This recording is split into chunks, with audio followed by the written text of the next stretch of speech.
You are back here on the Walkthrough Game Day Show presented by Country Roads Air Duct Cleaning. I'm Schuyler Callihan, and that is Eugene Napoleon. Today we've got West Virginia and Oklahoma. It's a massive showdown on the prairie. The last time the Mountaineers will make the trip out to Norman for the foreseeable future, obviously with Oklahoma departing for the SEC starting next year. We'll get to the keys to the game. We'll also make our picks at the end of the show. But first, we're going to get into one of the biggest, hottest topics in college football, and then we'll transition into some of the Big 12 scores from last week and take a peek at the Big 12 standings. Because West Virginia, Gene, they're in this thing. They're in this thing here in the second, or I guess technically the first true weekend of November, but nonetheless, meaningful November football has returned to Morgantown. So we'll get to that here in just a bit. So let's go and get right into it, Gene. The biggest, hottest topic in all of college football, maybe all of sports right now, is this sign stealing scandal that's going on at Michigan and now, maybe, perhaps, at a couple of other institutions. You just informed me of this right before we started recording. I was not aware of it. Well, kind of aware of it. I heard some rumblings about it, but here's my initial take on this thing. And I know we talked about it before, so you're probably going to agree with this. Sign stealing is going to happen regardless of whatever rules gets put into place from the NCAA or whoever's going to take control of this thing, whether it be the conference, the Big Ten, or whoever. That is not really the issue. It's about where it happens and when it happens. It's Right. always going to happen on the field. It's just a part of the game. It happens in baseball. I know all the time I was doing it when I was at second base. That's why the catchers, they start going to all these different signals or throughout the body instead of putting down the one for a fastball or two curveball, because if the guy at second can see it, he can do like something like this to tip off his hitter and he knows what's coming. So I think the game within the game, that's okay. But the moment you take it outside of the confines of that stadium and that game and that day, that's when it becomes problematic. You can't be doing it off of video. You can't be sending guys to different places. In Michigan, as I'm sure you're all aware, has been sending, whether they knew it or not, which we all kind of probably think that they knew about it, was going to actual other games and was on the Central Michigan sideline in Central Michigan gear. I mean, this guy was going all out. Connor Scallions is his name. He resigned, but it's a situation that's it's hard to really know what is going to be done about it, either from the Big Ten or the NCAA, because the Big Ten, they really don't want to punish themselves as much as they want to make a statement about this, because Michigan is in the thick of a college football playoff race. So is the hammer going to come down from them, or is it going to come down from the NCAA? My guess is probably the latter. But Gene, what can you make of all this? What has to happen? What needs to happen? So let me say this. All right, you're innocent until proven guilty, right? All this you can't say. Well, I would have said, well, this is alleged. Well, no, it ain't alleged when you got old boy over there and you see him in the background, and you know what I mean. So Yeah. he didn't help himself out at all. Here's the thing, as you stated, this happens at every competitive level. Heck, that happens in Pop Warner. So let's just be clear. It's human nature. People want to win so bad, they will do whatever to win. Okay. Without that being what it is, the NCAA, the Big Ten Conference, they both have to do something, period. Because you have to set a precedence that this is not going to be tolerated. Even though we know it's done, I get that. When you have schools colluding with other schools, okay, to say we're going to give you the offensive calls, and we're going to also, and the other school says we're going to give them the defensive calls. We both want them to lose. Come on, man. Yeah. At the end of the day, a strong, stern message needs to be sent that if you are caught doing this, you're done. The coach, I don't care who it is, Harbaugh needs to be suspended indefinitely until they find out what the truth really is. And I'm not with the players need to be slapped on the wrist because they're doing what they're told. They wasn't the ones who okayed or gave the tip of the hat to whomever to go do whatever. This guy's making, from what I understand, $50,000 a year. So who's paying this guy to fly around every freaking school in the conference? Yeah. Stop it. You got to be kidding me. Okay. The thing is, if you're the CEO of your program, like most of these big time head coaches are, that's making these salaries, you know everything. Did I say everything? Everything. You know it all. So to say that I don't know that was happening, stop it. You know why you know that was happening? Because when you was preparing for whatever school that you got the cheat notes from, you were actually adding in the cheat notes. So how you don't know that this guy's giving you understand what I'm saying, Schuyler? Stop playing. Well, and the other thing too is, like, if he's a part of the staff, he's got to know that he's not in the building at certain times. So if he's not in the building and you didn't send him out to go do this, your first thought is, okay, where's he going? Where's he at? Why is he not here? He knows everything that's going on. Here's the key. When you deal with somebody that has that type of personality, Harbaugh, that his personality and temperament is, I'm in the know of everything, like you said, okay?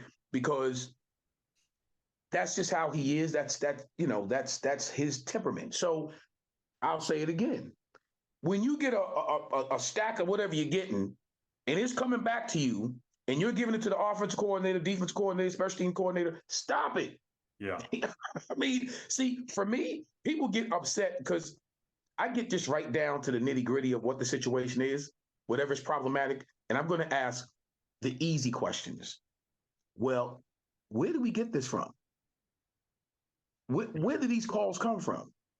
Oh, on third down, they typically do this on offense, and the call is this. Well, where do we get that? That's not your typical game plan. Like, when you're putting together your game plan for the week, you've got all of your notes from all your assistants and everything. And I guarantee you, the one thing that is not in there is this signal means this. This signal means this. If I see that, I'm like, what? Thank you. Where'd that come from? If I'm Harbaugh, I'm like, listen, hold on, time out, player. Whoa, wait a minute. What are we doing? Hold on. Third and what? Hold on. What is that? Yeah. I want to know, where'd you get that from? We're not doing that. That's not how we run this program. We're not winning games that way. And here's my only issue with not banning Michigan from the playoffs is, if they are guilty of it, which again, innocent until proven guilty. Right. But if they are, that means they probably had to know about it too. And I get they're just kids, but at the same time, you're robbing somebody else of an opportunity that did it the right way. And if you had to cheat to get there and cheat to go undefeated and cheat to get into the college football playoff, that's not right to me. Like, but again, it's hard to punish the players though. It's a really tough line to walk. I agree. I agree with you. I know exactly where you're coming from, and I do agree. But here's the deal: from the top down, I'm sure you heard the phrase "ish trickles downstream." Yeah. Yeah. So from the top down, if this is the reason why they need to hurry up and really expedite this thing, because two things is this. If they suspend Harbaugh, let's say they suspend them Friday, just saying, okay, for timeline purposes, they suspend them on Friday indefinitely until they find out what's going on. And then between Friday and next week, they really expedite this thing and say, okay, here's what we got. Now, you're done for the rest of the year. If that's the case, and you find that out for the rest of the season, if you find that out, that that's exactly what it was, and you could somehow link this to even last year, which some people are speculating that they've been doing this for a minute now, then I might be inclined to agree with you and say, you know what, hold on now. That means the entire staff has fully known this information. Harbaugh has known this information, which means you're implementing this, which means the players do have some sense of knowledge of what's really going on. Then I'll be honest with you. yeah, I would. Then I would have to say, Michigan, you're out. Yeah. You're out. There's no way, because that would be unfair to the rest of these programs who have been doing it. Let me somewhat the right way. Yeah. Let's be clear. Everybody does this. It's just that I don't think people has gone, like I said, Houston and dude to East Bip to find out what their goals are. I don't think people have been doing that. Right. So I do agree with you. Something more needs to be done if all that comes full circle. Yeah, and who knows, like, and I'm not going to start making assumptions, but I'm just saying, like, there's pretty hard, concrete evidence about this whole scandal at Michigan. But who's to say that Florida State or any of those other top teams, what if they cheated in a different way in terms of paying players what the way they're not supposed to be played or something else? I mean, again, that's getting into Right. assumptions, and I do not want to do that, Right. but I'm just saying there's all these things out there we don't know. All we can go off of is the cold hard facts, and it's pretty damn clear, in my opinion, that Michigan knows what's going on here. So you've got to be able to put the hammer down. And to me, I think if you can find the evidence quickly enough, you have to ban them for the playoff. Right. That's just me. I hate to do it for the kids, especially the ones that don't have a say in it, or maybe there are a few kids that maybe don't know about it. But I mean, I'm sure they all had to have known. I mean, they're all in the building, they're all part of the game plan, they're all getting fed this information, so they probably know too. But again, they're innocent because they're not the decision makers. They're not the ones presenting the information to them. So it's a tough deal, but we'll see what happens. Again, this thing may be concluded, or we may have a resolution by the end of this week. But I wouldn't hold my breath if you're waiting for an answer from the NCAA. I mean, we've seen this time and time again. It doesn't matter what the situation is; they like to take their sweet old time with it. So, on to better things. Let's go ahead and get into the Big 12. Here's a look at some of the scores from around the league last weekend. Obviously, West Virginia won 37-7 over BYU. We touched on that on the Mountaineers Now post-game show, so we're not going to elaborate too much on it. But Texas Tech winners over TCU 35-28. Texas over K-State in overtime. That was an exciting, thrilling game, 33-30. Oklahoma State, Eugene gets his winner there in the pickems of Bedlam, 27-24. Houston 25-24 over Baylor in overtime. UCF gets their first Big 12 win over Cincinnati, 28-26, and Kansas holds on to defeat Iowa State 28-21. Gene, where do you want to go first in terms of what happened last week in the Big 12? I'm going to tell you right now, that Oklahoma State-Oklahoma game was really, really good. It was. I was hoping it would end a little bit faster because it was kind of going right up against that time of the West Virginia game. It was, but I really enjoyed watching that game, and I'm going to tell you, man, it looked as if Oklahoma was going to pull it out. It did. It really did. Really did. But listen, we said this before. I'm going to tell you, Oklahoma State, boy, they are just known every single year, no matter how they start, they get on this run where they start playing like they're one of the best teams in the country. And they just lock in, they put it together. And I'm going to tell you, I'm a big fan of Gundy's. I really am. I just think he is masterful at what he gets out of his players throughout the course of a full football season. I mean, it's just uncanny. It really is. It doesn't make sense. I mean, again, I've looked at this team, studied it hard all off season long, and I said, this might be a team that struggles to get to bowl eligibility. I said that, and I'm guilty of it. But in the first 3 weeks of the season, I was like, oh, I might be right about this for once. Like, Gundy may actually have a down year. I'm an idiot. I'm an idiot for even believing it for a second that was the case. But, I mean, it's hard not to when they got spanked at home by South Alabama, 33-7. It's not like they just, the Central Michigan loss they had a few years back on that crazy play that was a controversial ending. Like, no, they got beat and beat soundly at their own place. But credit to Gundy, man. I mean, he is rolling with this team, and like I told you, I felt like if they got past Oklahoma, there's a really good chance that they could go 10-2 and find their way in Arlington for the Big 12 title. So, No, I agree. I agree. hats off to them. Ollie Gordon running the football well. They're playing good defense. Um, the one thing I wanted to note was West Virginia, by the way, was the only game, or the only team, I should say, that won by more than one score last week. Yes. That's incredible. Because if you think about it, you had 2 overtime games, Kansas State and Texas, Houston, Baylor. You had Kansas, or the Bedlam game decided by 3 points. UCF Cincinnati decided by 2. Kansas Iowa State was a touchdown game, even though Kansas was up by multiple scores throughout. And then TCU Texas was a 1-score game too. West Virginia, man, they are playing some good football right now, and we'll get to them here in a minute. But the other game I wanted to talk about really quickly was Kansas State and Texas. It felt like Texas was just trying to give that game away. Like they were up pretty comfortably for a while, and I turned. I was like, this game's over, because I picked Kansas State to get to the Big 12 title in the beginning of the year. It's like, dang, I got that one wrong, and all of a sudden I flip back and they're tied. And I'm like, what the heck just happened? Obviously, Malik Murphy's throwing a couple of interceptions. They get back in the game. Kansas State looks like they're going to win at the end, and they get stopped. They go to overtime. Texas finds a way somehow. They actually went for it on 4th down in overtime. Did Kansas State. A gutsy move, but hey, you're on the road. I don't blame you.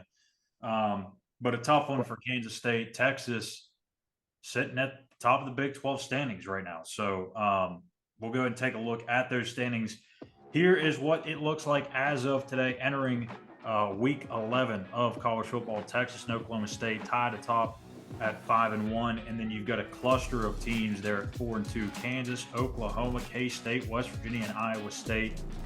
Texas Tech at 3-3, and then the rest of the league is under 500. So Eugene, West Virginia, like I said, meaningful football. November, you win this game, you might be in the mix for that Big 12 title game, buddy. You win this game and everything is open to you. Now, the question is, who would you say is the best 4-2 team in that cluster? That's the question. Oh, see, that's the question. Who's and the only way you can really conceivably come to that answer would be right now, who's playing collectively the ball right now? Offense, defense, special teams. So interesting, isn't it? It really is, because I mean, you can make a case for, I think, 4 of the 5. Iowa State, I'm kind of like, maybe. But Kansas, I mean, they lost their starting quarterback for unknown reasons, and they're still winning games. Like, what Lance Leipold is doing there is phenomenal. Can't be talked about enough. Oklahoma, they've dropped 2 in a row. I think their stock's down, and I'll get more into that later.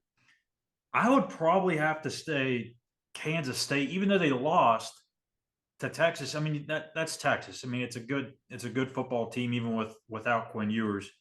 I'd probably lean K-State, and then I really think it's like splitting hairs between Kansas and West Virginia right now, which sounds really odd to say. Well, I'm going to have to agree with you, because, again, when you talk about that question, you have to also bring into the fact of who's at the helm coaching these guys, because those decisions late in the game is the reason why these teams are still winning when you think about it. Now, we already know Leipold is one of the best coaches in the country, because you can see what he's done since he's gotten to Kansas. So I'm going to say between West Virginia and Kansas at this particular point, in my humble opinion, they're playing the best football right now, which is the most important time to play your best ball. You want to go into November knowing that you're on an uphill climb and that everything is kind of hitting on all cylinders, if not all, just about all cylinders. Because if not, then you're looking at, you're looking in your rearview mirror and you're looking at the bottom of the freaking conference if you're not hitting on all cylinders at this time of the year. So I love the position that we're in, because you know what? West Virginia, we pretty much control our own destiny. I like that. I'll be honest with you. Yeah, I that's just me. I like that. And I've gotten several questions over the weekend about how this all would play out for West Virginia, what needs to happen. And I'm just like, look, there are so many outcomes that can happen right now. It's not even worth diving into. And I know some fans would like to really know. To me, I'm not really going to take it seriously until after this weekend, because if you win this weekend, okay, now let's talk. Number one, because you got past Oklahoma. And number Right. two, because there's only 2 weeks left in the season, it's a little easier to do the math. I mean, I'm from West Sure. Virginia. I didn't have great math skills growing up, so but I mean, the first thing is first. You have to win out. There's no question about that. If you lose, you're essentially eliminated. So you got to take care of business first. You will need help. That's what I will say at this juncture. You're going to have some things happen for you to make it plain and simple. Texas or Oklahoma State, you need one of those two to lose to feel like you have a chance. Because if those two went out, that's your two right there. There's no tiebreakers, there's no crazy scenarios, nothing. So Texas, here's their remaining schedule. They have at TCU this Saturday, at Iowa State, and then home against Texas Tech. I actually think they have a better chance of losing a game there. And the reason why I say that is because, well, more so for West Virginia's sake, if you get tied with Oklahoma State, tiebreaker goes to them. Right. So you technically need Oklahoma State to lose twice if it comes down to a tiebreaker. They have at UCF, win, at Houston, win, and then home against BYU, more than likely a win. So they got 3 Big 12 newcomers to close out the season. And that's why I say it's more likely that you're going to get 1 Texas loss than 2 Oklahoma State losses. But crazier things have happened, but that's where things stand as of now in the Big 12 standing. So Mountaineers are every bit as alive as anybody in this thing. It's a beautiful thing to see. And look, even if things play out and West Virginia falls short, I mean, if WVU wins out and they still fall short, it is what it is. But you could go back and point to the Houston game, the Oklahoma State game, how that unfolded in the fourth quarter. But you still have to feel really good about where this program is and what would be a 9-3 season.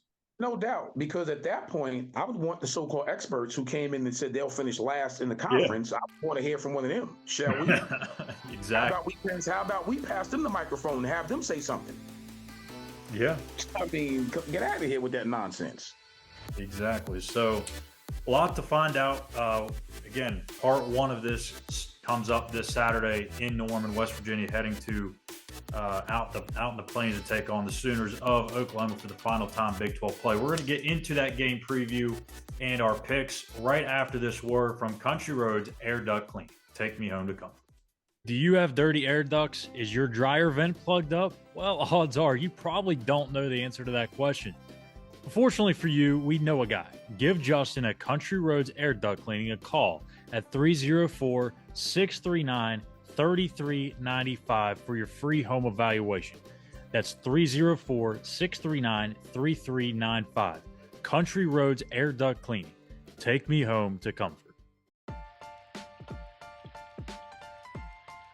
Alrighty, so let's go ahead and get into this game preview. West Virginia taking on number 17 Oklahoma on the road. West Virginia obviously has not won out on the prairie since being a Big 12 member, and this is going to be their last opportunity to do so. And this is a tough team, Gene. I mean, obviously, you know, they were a team that was in the college football playoff hunt just a couple of weeks ago. Even last week, they still were in the mix, and then that second loss to Oklahoma State pretty much did them in. But that, to me, I want to start there first. Where is this team's mind? Because, again, a week ago, you were thinking there's still a chance you can get to the college football playoff. You have everything you want still in front of you. Now you come off a loss, not only a loss, but 2 losses. And not only 2 losses, but 2 losses with one of them being against your bitter rival. So where is the headspace right now for Oklahoma compared to West Virginia, who seems to be heading in this direction, right? It seems like they're starting to play their best football. They had their most complete game, arguably, in the Neil Brown era. I tell you what, man, like I watched the opposing head coach's press conference every single week. Right. And I don't know how Brent Venables is in weeks where he comes off a win. I don't know. I've only watched this one. Mm-hmm. I'm telling you right now, it felt like a funeral. Yeah. There was a Yeah. 30-minute press conference, and everything was, we did this wrong, we did that wrong, this was bad, this was bad. And there was also a lot of defending himself and his team in that, oh, no, we're going to be fine. We just got to do this. We got to do this. And almost taking some offense to some things. And it felt like a weird, awkward press conference, which tells me if that feeling is true, Mm-hmm. got to think that that's going to trickle into those players. Of course. Well, listen, let me be clear. If you think Oklahoma is going to come into this game at home versus West Virginia, knowing that West Virginia, we're on a upswing, you're sadly mistaken. That's not even the temperament of that program. Oh, they're going to be ready to give, our Mountaineers their best shot. That's just who Oklahoma is, right? Now, the coaches got to know this week, I'm sure they're going over everything that they possibly can to try to figure out how we can get our program back on track because you don't want to lose 3. Yeah. They're also thinking if we beat West Virginia and we win out, we still need some help. But I think the optics will say the way they've lost, I think I agree with you, Schuyler. I think that they're done. I think that they're out of the picture, right? Yeah. That's still not going to stop them from getting their players riled up, getting them ready to go. And you do want to fix some of the mistakes that they made. They had some glaring mistakes in that game. Right. So if you're worth your salt as a head coach and as a coaching staff and as a position coach at this level, no, you can't be satisfied with that. And nor do I think they will be. I think that they're going to come out with their hair on fire, ready to play. And I hope they do because I want them to give us their best shot so then we can reciprocate and give them ours. Yeah. And I mean, that's the thing with this Oklahoma team. Like I looked at this early in the week and I was like, it just seems like everything's shifting toward Oklahoma in this game. And then the more I start to think about it, and the more I sit and look at the numbers, and the more I sit and watch that BYU tape, and even parts of that UCF game, and the way I hear Brent Venables talk, and it's just like, is there a chance here? Like, is there a legitimate chance that they can go out to Norman and win this game? And got to be honest with you, I'm on the fence on this one, Gene. So I don't know. Usually I would pick Oklahoma in this matchup. I'm pretty sure I've picked them every year, maybe except for the Will Greer year. I may have picked West Virginia that year. Yeah, But, may have. Yeah, I did. But I'm on the fence on this one. So I'm literally going to be thinking about my pick at the end of the show from now until we go to make them. So I don't know where I'm going to go with that one. But offensively, Oklahoma is atop the charts in just about everything. Passing, scoring. I mean, they're averaging literally a tick under 40 points per game, and they're viewed as a team that's more pass heavy. But if you look at the numbers, when you run for 177 yards a game, and that's eighth in the Big 12, but if you run for 177 a game and you're throwing for over 312, that 177 feels like 225. Because Absolutely. you want anything you want. So Right. the way West Virginia has got to come out in this game defensively, I think they've got to be aggressive.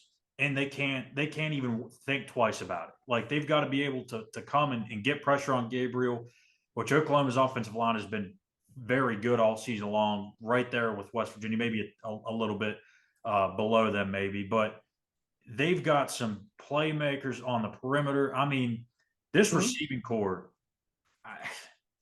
it's the best that West Virginia has seen all season long. I mean, and I don't think it's even close. Jaleel Farouk averaging 16.6 yards a catch. He's their explosive kind of big target kind of guy. Nick Anderson is the guy that just jumps off the page to me because he's averaging 25 yards a catch, first and foremost. Yeah. He doesn't get the ball a lot, but here's what I want to tell you. He's got 20 catches on the year. 8 of Mm-hmm. them found the end zone. Yeah. 8 of 20 catches went for scores. And then Yeah. you have Drake Stoops, obviously, who is Mr. Reliable, that kind of slot receiver, does a lot of work over the middle of the field, 52 catches, most on the team by 19. So they've got a strong trio of receivers that Dylan Gabriel can get the ball to. Well, here's the thing. And once again, I look at things through a different lens. So my thing is, what a great opportunity. Yeah, especially if you're Beanie Bishop, who's been playing lights out this year. Absolutely. Look, bring it. Bring it. What a great opportunity. Because here's the thing. I want you to put the ball in the air. I really do. It gives us some time to get home up front. It gives our secondary some opportunities to get some picks.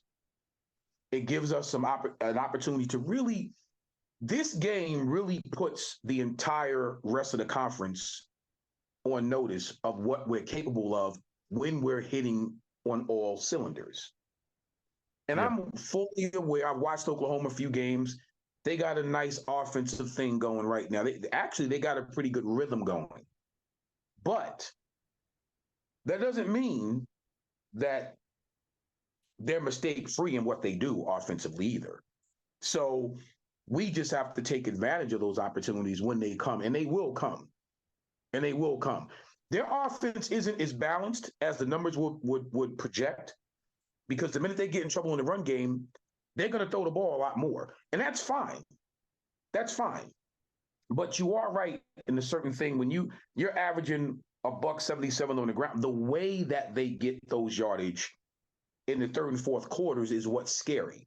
Yeah. Because they'll rely on their run game when they have to, and it's strong enough where if you're not doing the things you need to do to get them off the field, it's going to be a long day for you. And I don't care who they're playing against. They've proven over the course of the last 4 to 5 weeks that they can beat you just on the ground. Oh, yeah. Their Absolutely. ground game is that good. But I think West Virginia has just as good a shot of any game we played this year to get a win in Norman. I really believe that. And the thing with Oklahoma's offense, like if you take the receiving part out, because I think they've got the clear advantage in terms of the receivers. They've had more consistent play, more explosive play. But if you look at the offensive line, the quarterback play, the run game, it is very, very similar to what West Virginia has done. Oklahoma, Absolutely. they don't really have like a go-to lead back. I mean, they've got 4 different guys that tote it pretty consistently. Right. One which is Dylan Gabriel, who leads the team in rushing touchdowns with 8. So they feel pretty comfortable with letting him use his legs. Then they got Tawee Walker, Marcus Major, Gavin Sawchuk, some young backs, but they're going to mix it up. They're not going to just throw one horse at you all game long like they did a few years ago with, the Samaje Perons of the world and the Joe Mixons and that they've got a stable of guys back there. And then, I mean, Dylan Gabriel, I mean, the kid has been phenomenal all season long. We kind of saw this a little bit last year. We definitely saw it when he was at UCF, which is how he got to Oklahoma because of what he did there. Super accurate quarterback, 71%, 20 to 5 touchdown to pick ratio. When you're playing that well and that crisp in the air, and you've got that type of run game that they have, that's what makes this team so scary. That's why they're averaging 40 points a game. Right. No, very true. But once again, when and not to take anything from that RB room, because it is a formidable RB room. But when you don't have that one stud to rely on, late in games, sometimes that comes back to bite you. Because if you're going running back by committee, you have to have somebody that you trust to tote that rock late in games. Yeah. So at one particular point, and it can't be your quarterback. That's the thing that gets me. It can't be your quarterback. Now, it's different if you call a pass play and he breaks, we're in cover 1 or we're straight man up, and the minute he sees our corners and safeties turn their back, he takes off. That's one thing. But to have a design quarterback run because you don't have that one sure bell cow in the third, late in the third, late in the fourth quarter, that can come back to hurt you. And I'm hoping that it comes out that way where they don't have that one guy that they can really trust, and then you want Gabriel to beat you with his legs. Right. If we force them to be that, we're in good shape. Yeah. If he's carrying the ball late in the game, let me tell you something. Time will tell as this game, if he's doing that, Schuyler, we're in good shape. Yeah. And I think the key for this side of the ball, Oklahoma, when they get in the red zone, and it has just been lights out, 30 touchdowns and 45 trips. So when they get there, they're typically punching it in. So you've got to at least, if they get to the red zone 3 times, they can't get 2 or more scores in the end zone. They've got to be held to maybe 1 because they're probably going to have a couple of explosive plays that go for scores outside of the 20. You have got to hold them to field goal attempts, which I'm going to get to in a second because that's a very interesting part of this game. But flipping it over to the other side, West Virginia offense, Oklahoma defense. West Virginia obviously does not throw the ball as much as Oklahoma, nor anywhere near anybody in this league. They're dead last in yards per game, but I think that's kind of a skewed stat because the passing game, I feel like, has been really good this year for West Virginia at times because they've been able to run off of it so much. They've been able to keep control of the football. They've been able to take care of the football. And I think this is a really good opportunity for Garrett Green to kind of have himself a day. And the reason I say that is you look at this Oklahoma defense, this secondary has had some issues at times. They're averaging 248 through the air per game. That's 12th in the league out of 14 teams. Yeah, so absolutely. Devin Carter, Hudson Clement, if he plays, Rodney Gallagher, Traylon Ray, Cole Taylor at tight end, even maybe the backs out of the backfield. This is a game where you feel pretty good about that passing game. And that's why I kind of feel like this is what gives West Virginia a chance here because it's not just going to be dependent on what C.J. Donaldson, Jaheim White, and company do in the backfield. No, I agree 100%. I want to get real quick. I want to get back to our defense real quick. Yep. We have to make sure that we tackle well in space. Yes. That's one of my big concerns in this particular game because they got playmakers that if you don't tackle in space, it could potentially be a long day in Norman. So we have to get whether it's the back, the running back, the quarterback or the receivers, you got to get them to the ground. That's the most important thing. Flipping it back over, there's no doubt in my mind that we can do some things offensively that will be very, very explosive to their defense. And I'm going to tell you the key. I don't think their linebackers can do anything with our tight ends. And if we exploit that matchup, which I know that we should, then again, you make it a long day for them as well. I like the fact that I really think Clement is one of the best tight ends in the country. Oh, Taylor, yeah. Excuse me. Yeah, I think he's one of the best. There's some things that he does in space where he didn't even look like a tight end. Yeah, he's just a big receiver. He's a big freaking receiver, and I like his skill set. I like his hands. I think he's a mismatch for any. You can't cover him with a freaking linebacker. You got to bring in a nickel to cover him. You got to bring in a nickel. There's no way. So I think if we do what we need to do in the passing game, and we continue to do what we've been doing on the ground, like I said, I think we pose a real formidable threat against their defense. And I believe that I don't think that's going to be even matchup. I really don't. You're right. I think Garrett, he's poised for a big one Saturday. And what did we talk about in postgame last week? He's this close to being a star quarterback. The only thing holding him back is these layup throws, whether it's the swing passes, the slants, the tunnel screens, or just these patterns that may be 15 or 20 yards down the field, but they're open and he's not hitting them. Those are the things that he's got to clean up to take that next step and be one of the better quarterbacks in this league. He's already right there. But for him to truly assert himself as one of the top, he's got to make the easy plays and take some MPHs off of some of those throws because sometimes them things are coming a little hot. Come on. Well, ascend if you want to ascend to be one of the best quarterbacks in this freaking conference and in this league, period. This game is the game that you need to do it in. Absolutely have to. This is Oklahoma. You understand what I'm saying? So to play well against, and again, I don't want to come off and be really, I'm just going to say it the way it is. To play well against subpar teams means absolutely nothing. It's these games. If you want to, right, forget stat day against teams that you can get stats on. If you really want to be considered the best at what you do, then you have to do it against the best. Oklahoma has always been a very good football team. It is a blue blood, even though I hate that freaking term. So at the end of the day, if he comes out and does exactly what I think he's capable of doing Saturday, forget about it. Now you go down in the legends of what the quarterback position has been at WVU over a course of a great many years. And I think he's capable of doing that. He definitely is. Some of the playmakers to watch for Oklahoma on that side of the ball, Ethan Downs leads them in sacks with 4.5. Danny Stutzman, number 2 in the league with 73 tackles, one of the best linebackers in the country, All-American type caliber player.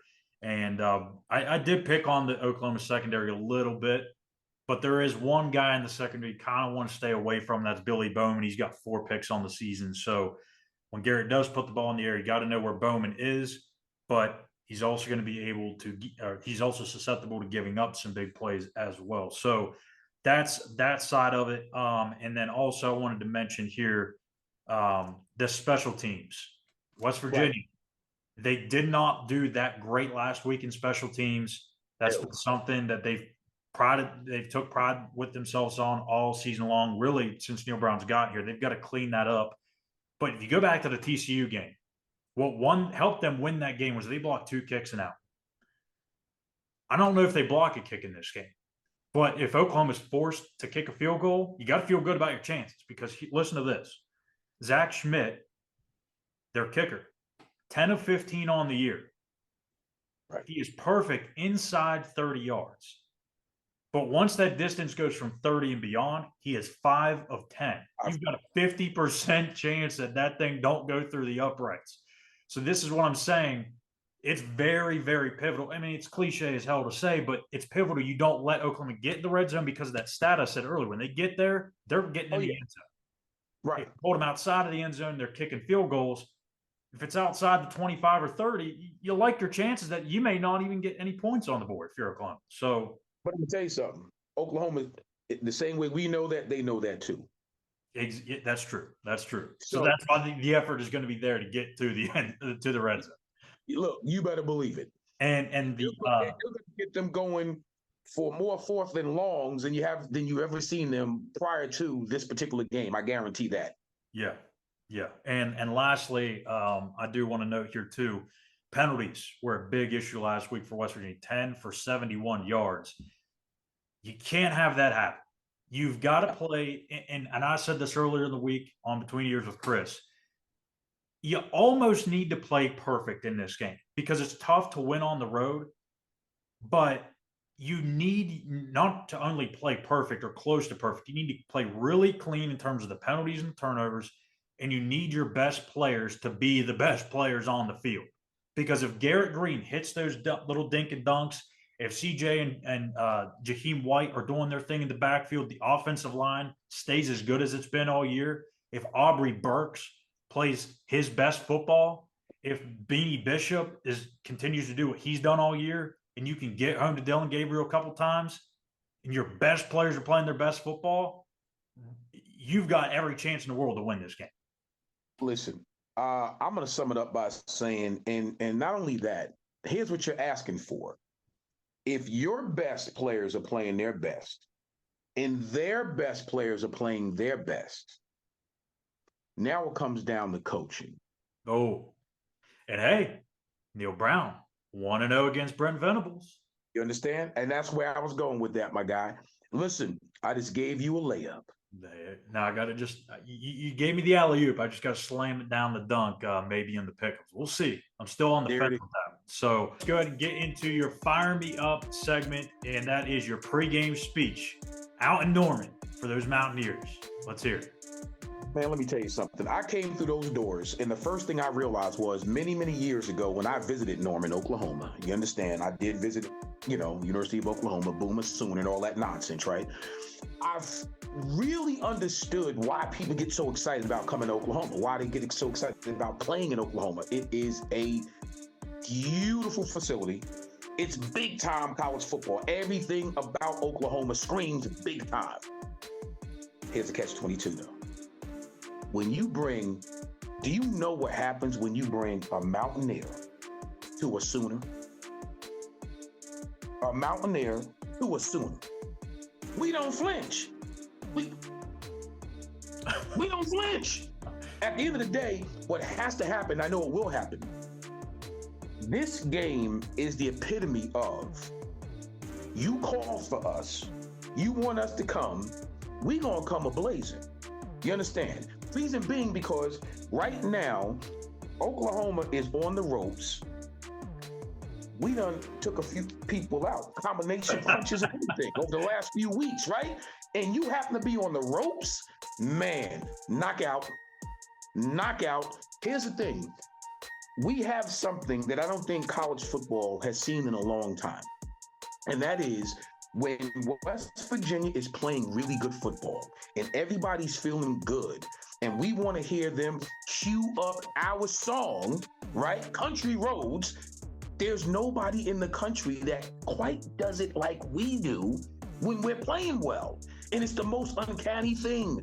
Just like last week, BYU ran into a buzzsaw because we're playing well. We're feeling really good about this. Oklahoma, you picked the wrong time to play the Mountaineers. I'm going to tell you that right now. And there's no reason why we can't go into Norman. I'm expecting us to go into Norman marching, ready to go with that quick combination, knockout punch. Why? Because Oklahoma is on the ropes. Yeah. Knock them out. Look. Good night. Night. Game over. West Virginia will go and get the win that they so deservingly need to continue our season, and we'll put Oklahoma to sleep for good and send them on their merry way, and we'll do it in Norman, Oklahoma. What? It's a great day to be a Mountaineer, and it will be come Saturday when we put them jokers to sleep. I love it. That may be my favorite pregame speech yet. That was a good one. And it does feel like kind of a rock fight in this one, right? We're two boxers going at it toe to toe. And it's survive and advance at this point. The loser of this game, you're done for in the Big 12 title race. The winner stays alive for another week. So let's go ahead and get into our weekly pickems. And Gene, last week, my friend, you were 4-1. You're on some type of a heater. I think you're like 9-1 over the last 2 weeks. But nonetheless, I'm 21-24 on the year, so I'm 5 games back. I need some miracle work here. Maybe a Houston Hail Mary. Oh, that's too soon. That's too soon. But too soon. So let's go ahead and get into it here. Number 3, Michigan, the Scandlers, going against at number 10 Penn State, 12 high noon on Fox. This is a good game. You put the scandal aside, you put the teams out there, it's a really even matchup. This one being in the daytime is interesting. I think if this was a nighttime game, I don't know. I play into these kind of night games mean a little bit more or bring more crazy crowds out. You know what? I'm going to go with Michigan because they have an advantage, Gene. They know all the signals. Guess what? It doesn't matter if you penalize Jim Harbaugh. They've already got it. They already know it up here. You can take the papers away. They already still have it up in here. Were they going to take their brains out? No. Michigan finds a way to win on the road. Let me tell you something. And that's the reason why. Okay. I ain't even got to finish my statement. Give me Penn State. And I've noticed a trend here. The last 3 weeks, I'm pretty sure when you say that, that's the one I lose. So you can mark that one as an L for me. Going to the SEC, Tennessee at Missouri, top 15 matchup, 3:30 CBS. This one's about as even as you can get. I'm going to lean toward Tennessee here. I was going to go Missouri, but Missouri, there was a lot of talk last week about them maybe beating Georgia. They played well for a little while. They fell short. I think that's kind of a hangover situation, even at home. I'm going Tennessee to get the win on the road. That's interesting. And I do like that pick. But Missouri is very, very interesting. But you know what? I'm not even going to play this out. I think I'm going to agree with you. Yeah, I think I'm going to agree with you. I think Tennessee might get it done. But my gut is telling me something different, Schuyler. My gut is telling me something. You know what? No. Give me Missouri at home. See, this is the things that these are the type of things that you can do when you've got a comfortable 5-game lead. You can take a chance that way. If you get it right and I get it wrong, there's another game. So, I don't know. To me, it's one of these, right? It's a coin flip game. So, tough one. Going to the Pac-12, number 18 Utah, number 5 Washington, 3:30 on Fox. I'm not going to waste much time on this one. I think Utah's a good football team, but they're even better when they're playing at Rice-Eccles. Washington, obviously big things on the line for them. I don't think they're going to fold in this situation, not at home at least. I'm going with the Huskies. Now you're smart. See, now you're getting smarter. There you go, right there. Absolutely. I get one or two every week. Get one. I messed around and I picked against Washington a few weeks ago, and I was sadly mistaken. I'm not making that mistake again. The Huskies. Give me Washington. Number 9 Ole Miss at number 2 Georgia at 7 o'clock on ESPN. So let's see if Georgia gets the run for the money here this week. No, it's not happening. I do think it'll be close for a couple quarters maybe, but no, UGA all the way in this one. Give me them dogs. Give me them dogs. Georgia for sure. Georgia's the best team in the country. Let me just go ahead and declare that up for you right now. They're the best team in the country. Yeah, I said it. There you hear it. So now the game you're all here for. West Virginia at number 17 Oklahoma, 7 o'clock on Fox. Oklahoma has dominated this series since West Virginia came into the Big 12. The Mountaineers got their first win as conference opponents last year. Can they send the Sooners with a sour taste in their mouths to the SEC with 2 straight L's to the Mountaineers? What's going to happen when the Mountaineers go out to the Palace on the Prairie this Saturday? Here's a word from the head coach, Neil Brown. Another week, another really tough test. This time we're going on the road, play one of the top programs in the country, and it's on primetime TV again. It's at one of the top venues in the country to play, and so our guys will be fired up. West Virginia has been playing really good football the last several weeks. Coach Brown numerous times has said he feels like this is his best team that he's had at West Virginia. They're really running the ball well, super efficient. Quarterback Green is playing really well, both the run and the pass. It's a dual threat quarterback. We just got a sour taste in our mouth about the last time we were there. You know, we got beat on a walk-off field goal. Felt like we were in control of the game and with an opportunity to win it.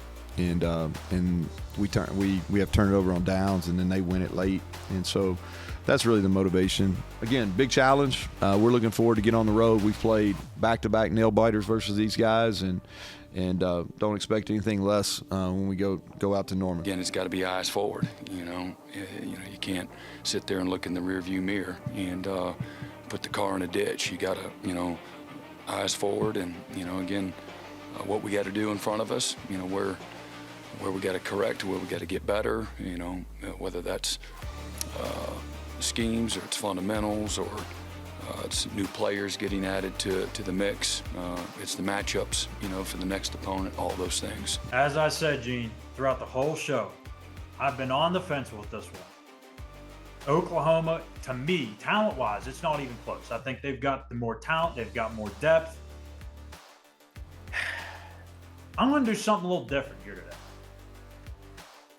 I'm going with West Virginia, my guy. I'm feeling it. I'm just telling you, I've been feeling it all week. Everything has been pointing to Oklahoma's on the downfall. They're not feeling good about themselves. Like I said, Brett Venables was talking like everything was done and over with. West Virginia's playing their best football right now. And there's this thing called the law of averages, right? Every once in a while, it's going to shift back the other way. West Virginia goes on the road and gets a W and stays alive in the Big 12 title race.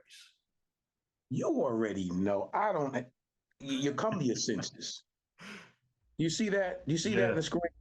Okay. Well, that's what it is right there. WV, baby. You already know what time it is. I'm not going against my Mountaineers. Let's go down there and kick some Sooner Boomer booty.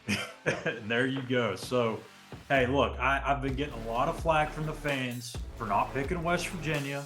I went with them last week, and I think I'm safe now because I picked them and they won. But this also goes to show you, when I'm picking them, you can trust me when I believe they really got a chance. And I think that's the case this week. I really do. Again, on paper, it looks heavy Oklahoma, but the more you dive into it, the situation, it just, for me, for some weird reason, I'm getting that feeling that this is the week for the Mountaineers. So we thank you guys for watching. As always, make sure you hit subscribe on YouTube at Mountaineers Now. And if you're watching on YouTube, be sure to let us know your picks for this weekly pick'ems. We had 2 winners last week. That was Jason Coleman and Tyler Cobb. We're going to get you your autographed Eugene Napoleon picture out in the mail this week. If you do get all 5 correct, you will join Jason and Tyler in getting that very same picture with Eugene's autograph. So give it your best shot, and we'll see what happens. West Virginia, Oklahoma, out on the prairie, 7 o'clock, prime time, Fox.